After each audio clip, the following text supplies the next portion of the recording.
Hey everyone, bloodmako here, and this is my Lufenia fight for Act 3, Chapter 3, Part 2. That was a mouthful to say, but yeah. So for my team comp, I brought Butts, Paladin, Cecile, and Tifa.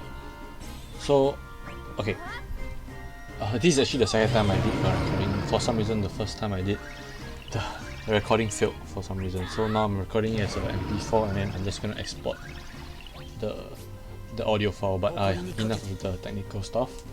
So these bosses, these whale zombies, they like to grant themselves a lot of growth, and the problem with that is that they will do their plus variants of plus versions of their skill, and you don't want that because first of all, it either cleanse themselves or they cleanse you, in the sense that it will erase all your buffs. So try and keep these zombies, these whale zombies, broken as most of the time as possible. So this is actually not my first run. My first run I actually failed before I hit the 79% mark. I didn't really understand the description, but I think Square Enix just patched it quite some time back. It was actually the description where they say that player has to have 15,000 brave at least. So they didn't say who has to have 15,000. They didn't say if it was a target or if it was just any party member. So that was the thing that I misunderstood. So they patched it to say that everyone has to have 15,000. Yeah, 15,000 at least. So at this point of the fight, I actually didn't know, because they only patched it after I finished the fight. So I was like, okay, never mind. I just needed to burst with Butts, because with the Butts burst effect at 3 stacks, everyone will always be getting constant brave, in the sense that it will definitely be more than the required 15,000, and it's for everyone also, which is what I suspected it was.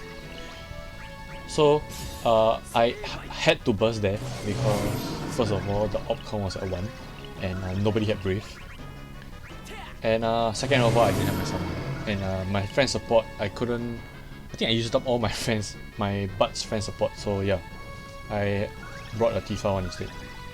So if you have a Butts friend support, you can either burst, use one of the bursts now at before the 79%, or hold it until the 50%. So you just try and bring them down to 79% as fast as possible.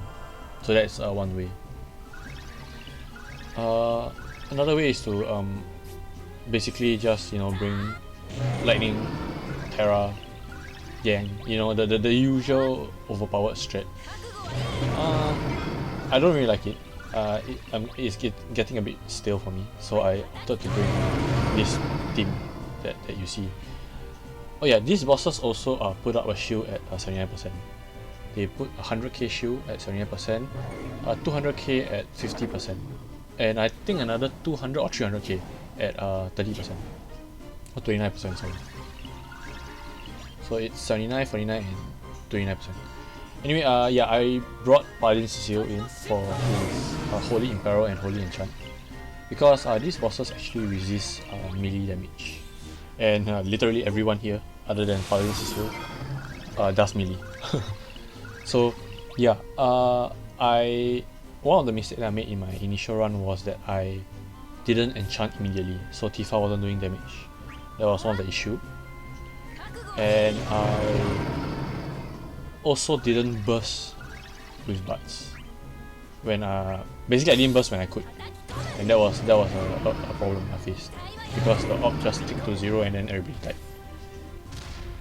So yeah, this was my second run, and I went in blind. I mean, this fight isn't very difficult. The bosses are not tanky. The mechanics are quite easy to manage, but yeah. So all you have to do is get them to 79%, then you don't have to worry about the op until 49%. And if you can, I would suggest to hold, if you're bringing your own Butts, to hold your if it's possible, to hold your burst until the 50% mark, because that's when you will face the op countdown issue. Because I realized that I burst really early, so I didn't have my burst still had turns in his burst buff, but it was down to 2. So and I had to swap him out. So if you really want to play safe, you just bring a Butts call. I mean a Butts friend support, and then you should be good to go already. So my plan right here was to actually bring them down to about 40 something %, and then basically when the op comes back up, I will switch Butts out. I know a bit weird, yeah, but I will switch Butts out for my Tifa, and then I will summon. Because as everyone knows, the op will only go down by 1 in the summon, but it can increase, but it can only go down by 1 in the summon. So basically in the summon we don't have to worry about the op countdown. So that is why I swapped Butts out, because I wanted Paladin Cecile to still be in the field, so that his HP damage out will still be active.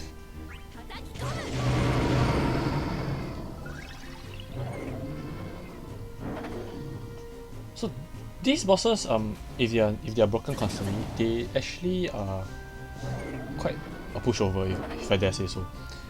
They don't really do much brave damage, especially when you are already at max brave, you know.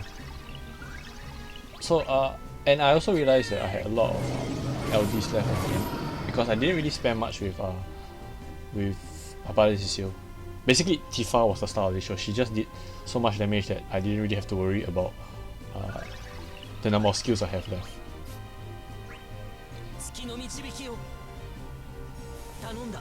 I also opted to bring Diablos here for the initially I thought that they will do more HP attacks, so I thought that I would be able to get the Diablos blessings, but it did not really matter.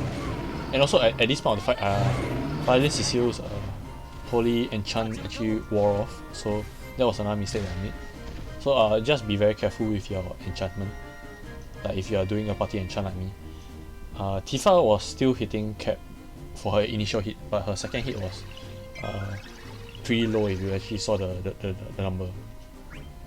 So I also realized that, and I was like, okay, it's time to to get the Holy Enchant out. And yes, I think it was around this time that I swapped the Butts out. It was basically the next Butts turn that he took. Yeah, correct. So right here, I was pretty safe because the op is at 10, and you know, when you first bring Tifa in, you normally like to battle cry to increase to let her hit the brave cap, so that her LD will be doing a lot more damage. And I also wanted to get rid of the whale shield, so I decided to use the jet call. I mean, on hindsight, I should have done all this way earlier. You know, put all the jet calls up, put the Ash call up too. But that was another mistake that I made, because Ash LD has something called greater damage up. So I'm not exactly sure if it's HP damage up or just brave damage up. But I should have done that earlier. You know, before I should have applied it before Butts had to swap out. But yeah, so basically I swapped out. Right now, yeah, I swapped out. I went into the summon. A better cry. Yes, also better cry because first of all, it will give Tifa brave, so the op will not go down. And also because once we are in here, she's just gonna destroy the boss's health. So basically in this summon phase, all you want to do is just do as much damage as possible with Tifa. If you are like me, you didn't swap out Paladin Cecile, then what you might want to do is just use skills that doesn't have high turn rate, because you want your friend support Tifa to be taking as many turns as possible. Because if you're running the same count as me, right, you want your friend support to be active in the summon, and if possible to leave when the summon has ended, because I want my Butts back in so that he can deal with the op. instead of you know, it slowly ticking down and me just worrying about it, because there's no way that I can get back that amount of brave if I constantly do HP dumps with Tifa. So if you are running this comp, you might want to use a few more battle cries, you know, sacrifice some of your damage just to play safe, because the turn count is not an issue if you're bringing Tifa. The damage is not an issue because of Tifa. Everything is okay because of Tifa, but the only thing is the op. It's the one thing that Tifa cannot handle, which is also why Buds is around. So what I would say is, maybe you sacrifice one of your friend's support's LD, but at least you're playing safe, because you see later on, right here the op has actually gone down to 8 turns, and Tifa is still active. So I wanted to, what I should have done was better cry all the way, so that Buds will come back in. But I actually used one Meteor Crusher. And the problem with that is that, because it's not an instant skill, I have to wait until Tifa gets another turn. And here is just a bunch of mistakes, of me making a bunch of mistakes. I should not have Holy Enchant, because it causes the op to tick down by 1 again. I don't think I made any mistake with Tifa. I made sure that I actually didn't want Tifa to speed up, because I should have checked actually, because our beat rush actually is a item. And yeah, right here Buds came back, and what I should have done immediately was to actually use the elemental attack, his LD basically. Because the problem with doing this is that the op will take down further. And I did not realize that Buds LD does not run enough brave to hit the 15k damage, 15k threshold. And I was like, oh no, is this how I die? Because the op is at 1. Tifa is at 14k brave. But the problem is that if I use Saint's Fall, I might not brave, Paladin Cecil might not brave as much as because it's based on how much HP damage you do. So that was the issue I faced. And I got lucky because one came out of break, so the break bonus actually pushed Tifa past the 15k threshold. So the op went down to 0, and then after Paladin Cecil took his turn, it went back up to 2. So I got really lucky there. So I would say just play safe. You know, just be very careful with the outcome, because you don't want to reach this point and then have to restart. It is such a waste. I know it's a really short fight, but I mean, why waste another 12 minutes of your life, right? So yeah, I hope you guys are also able to clear this. It's not a very difficult fight, but all you have to do is just, you know, play very safe. My ops and spheres are as usual at the end of the video. And yeah guys, thanks for watching, and I hope to see you guys in the next one.